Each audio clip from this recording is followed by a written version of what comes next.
Hi everyone. ఈ వీడియోలో నేను ఫ్రంట్ ఎండ్‌లో యూజ్ అయ్యే కొన్ని టిప్స్‌ని చెప్తున్నాను. సో, మనకి రియల్ టైమ్‌లో చాలా వెబ్‌సైట్స్‌లో మనం ఏదైనా ఒక పేజ్ ఓపెన్ చేశాక దాన్ని క్యాన్సిల్ చేసినా గానీ, రీలోడ్ చేసినా గానీ, లేకపోతే బ్యాక్ వెళ్ళినా, ఈ ట్యాబ్ క్లోజ్ చేసినా మనకి ఒక పాపప్ అనేది చూపిస్తుంది. సో, ఇక్కడ నేను పేజ్ క్లోజ్ చేయడానికి క్లోజ్ బటన్ మీద క్లిక్ చేస్తున్నా. మనకిక్కడ ఏం చూపిస్తుంది? Leave side changes you made may not be saved అని. సో, ఇలా మనం మన వెబ్‌సైట్‌లో చూపించాలంటే ఏం చేయాలో చూద్దాం. ఇప్పుడు మనం లీవ్ మీద క్లిక్ చేస్తే క్లోజ్ అయిపోతుంది ఆ పేజు. లేకపోతే సేమ్ అదే పేజ్‌లో ఉంటుందనమాట. సో, మనం ఏం చేయాలి అనంటే ఒక ఈవెంట్‌ని యాడ్ చేయాలి. సో, మన బ్రౌజర్ విండో ఏదైతే ఉందో దానికి కానీ, ఒక హెచ్‌టీఎంఎల్ డాక్యుమెంట్‌కి కానీ బిఫోర్ అన్‌లోడ్ అనే ఈవెంట్‌ని యాడ్ చేయాలి.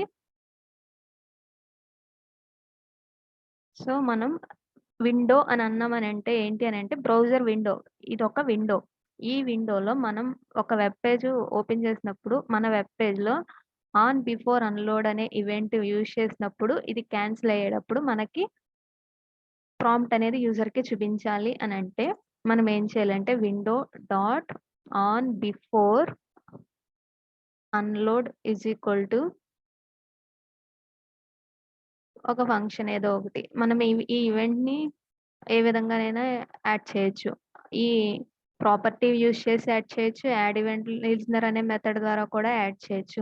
సో, ఇప్పుడు మనం ఏం చేయాలంటే, మనకి ప్రతి ఈవెంట్ జరిగినప్పుడు ఆ ఈవెంట్ హ్యాండ్లింగ్ ఫంక్షన్‌కి ఈవెంట్ ఇన్ఫర్మేషన్ అనేది వస్తుంది. దాన్ని మనం యూజ్ చేసుకోవాలి అనంటే ఇక్కడ ఈ ఫంక్షన్‌లో ఒక వేరియబుల్ నేమ్‌తో రిప్రజెంట్ చేస్తాం. ఈ ఆన్ బిఫోర్ అన్‌లోడ్ ఈవెంటు మనకి క్రోమ్ బ్రౌజర్‌లో వర్క్ అవ్వాలి అనంటే కంపల్సరీగా ఆ ఈవెంట్ ఇన్ఫర్మేషన్ తీసుకొని ఈ event dot return value is equal to something ఏదో ఒకటి రాయాలి. ఏదైనా స్ట్రింగ్ గాని, ఎంప్టీ స్ట్రింగ్ గాని ఏదో ఒకటి రాయాలన్నమాట. సో, నేనలా రాసాను.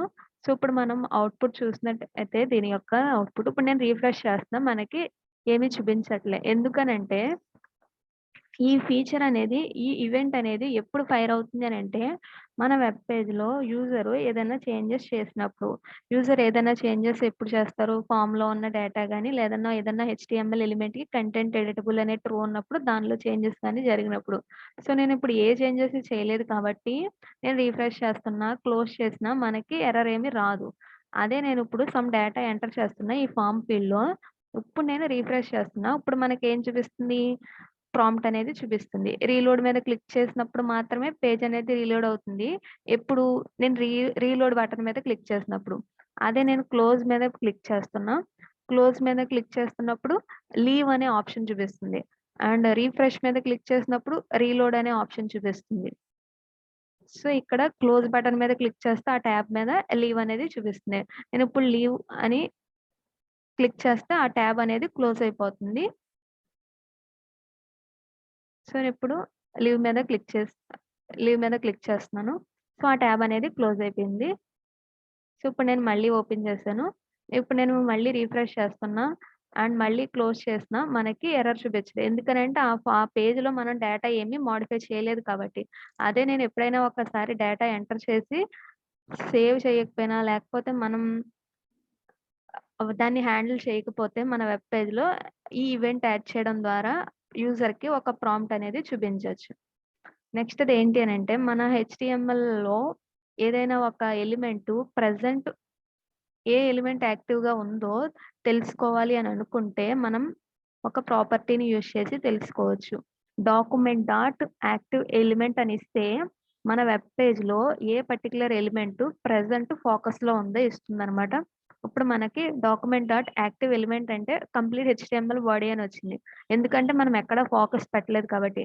అదే నేను ఇక్కడ ఇన్‌పుట్ ఫీల్డ్ యూజర్ నేమ్ ఉంది కదా! దీని మీద ఫోకస్ పెడుతున్నాను. ఇప్పుడు నేను డాక్యుమెంట్ డాట్ యాక్టివ్ ఎలిమెంట్ అని ఇస్తే ఇప్పుడు మనకేమొచ్చింది? ఇన్‌పుట్ టైప్ టెక్స్ట్ అని వచ్చింది. అదే ఇప్పుడు నేను పాస్వర్డ్ ఫీల్డ్ దగ్గర ఫోకస్‌లో ఉన్నప్పుడు మళ్ళీ డాక్యుమెంట్ డాట్ యాక్టివ్ ఎలిమెంట్ అని ఇస్తే అక్కడ మనకి ఇన్‌పుట్ టైప్ పాస్వర్డ్ అని వచ్చింది. సో, యూజర్ యొక్క కర్సర్ మౌస్ అనేది ఏ ఫీల్డ్ దగ్గర యాక్టివ్‌గా ఉంటుందో అది అనేది ఈ ప్రాపర్టీ ఇస్తుంది. డాక్యుమెంట్ డాట్ యాక్టివ్ ఎలిమెంట్ అనేది. నెక్స్ట్ ఏంటి అనంటే మనం నార్మల్‌గా ఒక వేరియబుల్‌ని కన్సోల్‌లో ప్రింట్ చేసినప్పుడు లెట్ నమ్ ఈజ్ ఈక్వల్ టు అని చెప్పి 100 అని తీసుకుంటున్నా. ఈ నంబర్‌నే మనం కన్సోల్‌లో ప్రింట్ చేసినట్టయితే కన్సోల్ డాట్ లాగ్ ఆఫ్ నమ్ అని ప్రింట్ చేస్తే మనకి జస్ట్ దాని వాల్యూ వస్తుంది.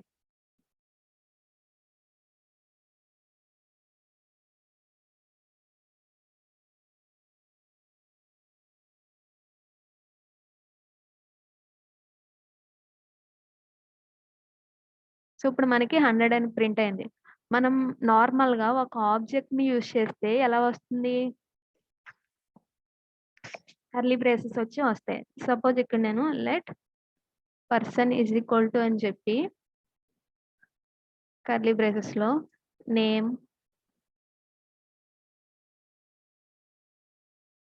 ఏజ్ ఇలా ఇస్తున్నాను. ఇప్పుడు నేను కన్సోల్‌లో ఆ పర్సన్‌ని ప్రింట్ చేస్తే మనకి కర్లీ బ్రేసెస్ స్ట్రక్చర్ వస్తుంది కదా! Object structure. ఇప్పుడు మనకి ఇదే స్ట్రక్చర్ నార్మల్ వేరియబుల్స్‌కి కూడా మనం ప్రింట్ చేయొచ్చు.